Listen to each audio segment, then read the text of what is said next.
proposition is federal mandates and incentives to adopt Common Core education standards should be abandoned. To get a better understanding of what Common Core is, I'll just give a brief background.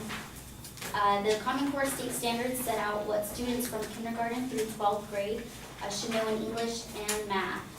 It's a new academic system that is funded and created by the federal government that has a set of specific standards for each subject at each grade level. Every student must learn a specific way in order to meet this standard. The Common Core grew out of a concern that Americans need to improve education to remain competitive in a global economy.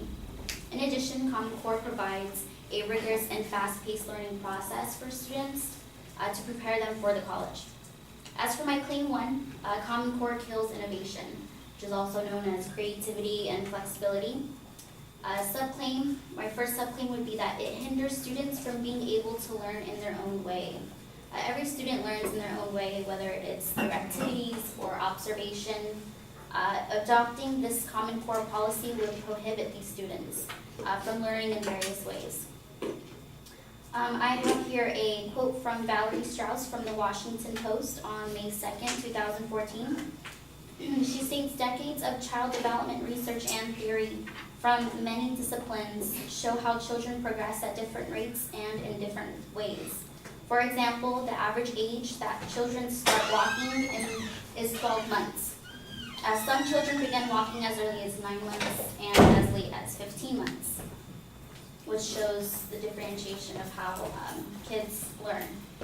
My second subclaim would be that it restrains teachers from teaching with creativity. As we all know, every teacher that we have has different teaching methods. Adopting the Common Core would actually prohibit them from being able to teach in different methods. I have here a quote from Julie Browski, and she has a quote from the article, Top 10 Reasons to Oppose Common Core. She states, Common Core is a one-size-fits-all education policy that assumes every student learns exactly the same. A top-down and centrally controlled standards will hurt students' creativity and learning. A good education policy realizes that all students have different learning styles, preferences, and paces. My second claim would be that Common Core violates principal rights. First, it violates parents' rights because first, parents are unfamiliar with the new educational system, so they're unable to help their children with homework when they come home from school. They can't provide them with the necessary tools and help that they need. Second, parents have no accountability to their child's education. They have no voice as of right now. If a state adopts this policy, they aren't able to refute it, or they don't have a voice. My second subclaim would be that it also violates state rights. If states do not follow Common Core standards, then the state's educational system is not funded. The federal government right now is funding every state that adopts the Common Core, so if they don't adopt it, they don't fund it, which is basically bribing the states to adopt the Common Core, which is a form of violation. Secondly, if Common Core is mandated after the 13 trial year basis, it defeats and overlooks the state's rights to choose to adopt or reject the system.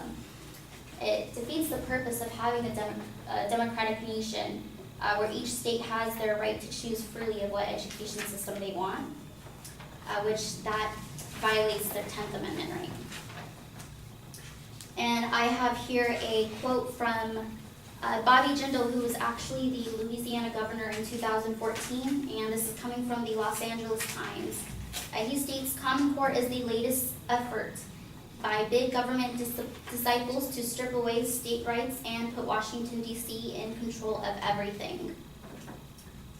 And my third subclaim would be that it will require some states to move backwards.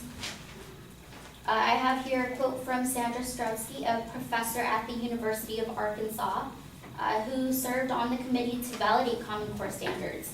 She said that the standards actually dumb American education down by 2 grades worth.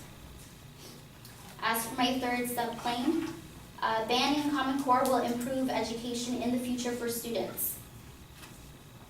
A first subclaim would be that Common Core standards are set too high for students to reasonably reach. A quote here from Barry Gerlich from the article The Atlantic on November 20, 2012. He states, "This approach not only complicates the simplest of math problems, but also delays them." So since the curriculum is a little bit more vigorous and it's complicated, it can actually extend their learning process.